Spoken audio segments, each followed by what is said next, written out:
ఈరోజు onion egg curry చేస్తున్నాను. దీనికి కావాల్సిన ఇంగ్రీడియంట్స్ 3 ఎగ్స్ తీసుకున్నాను, 3 పెద్ద సైజు ఎర్రగడ్డలు తీసుకున్నాను, తరువాత కరివేపాకు, పొట్టిమిరపకాయలు, ఆవాలు, జీలకర్ర, పసుపు, ధనియాల పొడి. దీనికి కారం తీసుకోవడం లేదండి, దీనికి పచ్చిమిరపకాయల పేస్ట్ వేస్తాను దీనికి. అదే దీనిది మా అత్త వాళ్ళ ఇంట్లో, అత్తగారి ఇంట్లో పచ్చిమిరపకాయల పేస్ట్ వేసి కూడా చేస్తారు ఆనియన్ కర్రీ, ఎగ్ కర్రీ. ఆ విధంగా ఈరోజు ట్రై చేస్తున్నాను. కొబ్బరి, పచ్చిమిరపకాయలు, తెల్లగడ్డలు, ఉప్పు ఈ 4ని గ్రైండ్ చేసుకొని ఆనియన్స్ వేగిన తర్వాత వేసుకొని ఫ్రై చేసుకోవడమే అండి. ఫస్ట్ మిక్సీకి వేసుకుందామండి దీన్ని.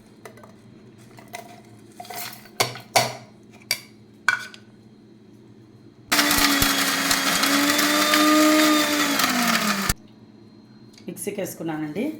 ఈ పచ్చిమిరపకాయల పేస్ట్ను ఒక ప్లేట్లో తీసి పెట్టుకుంటున్నాను.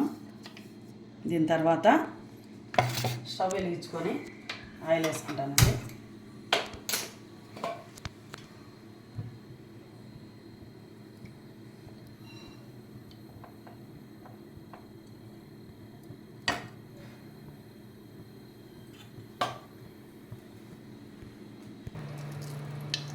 ఆవాలు,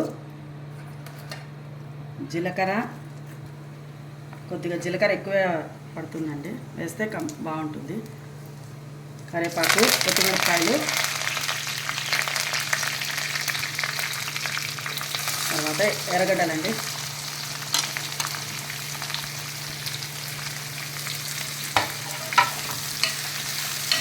ఎర్రగడ్డలు బాగా మగ్గించుకోవాలండి. కొద్దిగా ఎర్రగడ్డలు మగ్గాలి కాబట్టి ఆల్రెడీ మనం ఉప్పు వేసాము, దాంట్లో పచ్చిమిరపకాయల పేస్ట్ ఉప్పు వేసామండి ఆల్రెడీ. కాకపోతే ఇంకొద్దిగా సాల్ట్ వేస్తే యాజ్ యూజువల్ ఎర్రగడ్డలు మగ్గుతాయండి.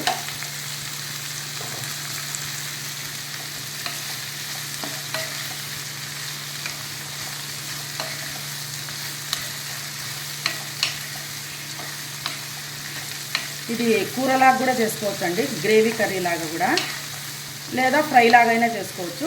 నేను మీడియంగా చేస్తున్నానండి. ఇప్పుడు రైస్ లేకైతే గ్రేవీ కర్రీ లాగా చేసుకోవచ్చు.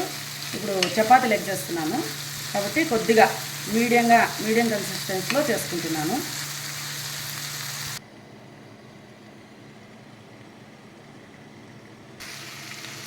కొన్ని నీళ్ళు వేద్దామండి. నీళ్ళు వేసి కొంచెం మూత పెడదాం, ఒక 5 మినిట్స్ మగ్గనిద్దాం. ఇప్పుడు పచ్చిమిరపకాయలు పేస్ట్ వేసుకుందామండి.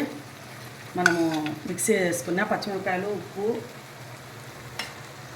తెల్లగడ్డ, కొబ్బరి, ధనియాల పొడి 1 స్పూన్ పడుతుందండి వేసుకున్నాం. పసుపు వేసి కలుపుకుందామండి.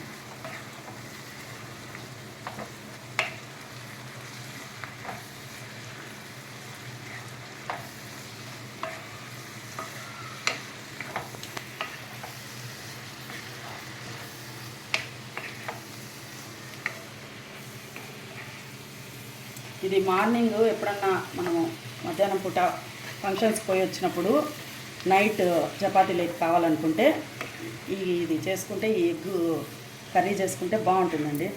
కొంచెం ఆనియన్స్ కోసుకోవాలి, తర్వాత తింటే పచ్చిమిరపకాయ పేస్ట్ వేస్తే కొంచెం వెరైటీగా ఉంటుందండి. ఎప్పుడు మనము కారం పొడి వేస్తాం కదా, ఒకసారి ఇట్లా కూడా ట్రై చేయండి, చాలా బాగా అనిపిస్తుంది మీకు చపాతీలకి.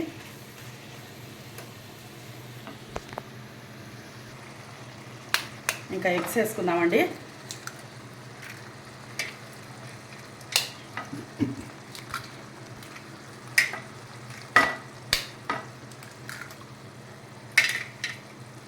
ఎగ్ వేసుకున్న తర్వాత కొంచెం అట్లా చితికిపిచ్చి, ఎక్కువ కలుపుకోకూడదండి. కొద్దిసేపు ఒక 5 మినిట్స్ కలుపుకోకుండా అదేవిధంగా వదిలేసేయాలా. వదిలేసిన తర్వాత ఒక 5 మినిట్స్ అయినాక కలుపుకుందామండి. అప్పుడు ఎగ్ బాగా పడుతుందండి దీనికి, ఎర్రగడ్డలకి. ఇది మా అనంతపురం జిల్లాలో ఎక్కువగా చేస్తారు. అది మామూలుగా మేము ఉదయం పూట టిఫిన్కి ఎక్కువ చేస్తాం చపాతీ. అదే అమ్మ చేస్తూ ఉంటుంది, దాన్ని చూసి నేను నేర్చుకున్నాను. చేసుకుంటారు. మేము చిన్నప్పటి నుంచి ఇదే ఎక్కువ మా ఇంట్లో చేయడం కూడా అనమాట. ఆల్మోస్ట్ ఆల్ అనంతపురం డిస్ట్రిక్ట్లో అట్లనే చేస్తూ ఉంటారు. బాగుంటుంది ఇది.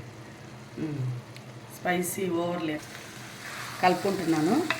అది ఇట్లాని చిన్నగా సైడ్కి టర్న్ ఇచ్చుకొని కొంచెం సేపు ఉన్నిచ్చేసి తర్వాత ఎగ్ కలుపుకుంటే సరిపోతుంది. చూడండి ఎగ్ కనపడతా ఉంది చూడు ఎర్రగడ్డల మధ్యలో. ఇట్లా నిదానంగా కలపడం వల్ల కొంచెం స్లోగా ఎగ్ కూడా ఉంటలుగా బాగా కొంచెం పెద్ద పీసెస్తో కనపడుతుంది. లేదంటే అంత ఆనియన్స్కు అంటుకుపోతుందండి. ఇట్లే వదిలేసేయాలి. వేగిపోయిందండి. కొద్దిగా లైట్గా నీళ్ళు వచ్చినాయి. ఇప్పుడు ఇంకా రెడీ అయినట్లే అండి. కొత్తిమీర వేసుకొని దించేసుకుందాము. ఒక్కసారి అట్లా కలుపుకొని దించేసుకున్నాము. ఆనియన్ ఎగ్ కర్రీ రెడీ అయింది. చపాతీలకి తిందాము. ఆనియన్ ఎగ్ కర్రీ రెడీ అయిందండి. నేను చేసిన విధానంగా చేసి చూడండి. నచ్చినట్లయితే ఈ రెసిపీ లైక్ చేయండి, షేర్ చేయండి, సబ్స్క్రైబ్ చేయండి. చూడండి బాగా కుదిరింది.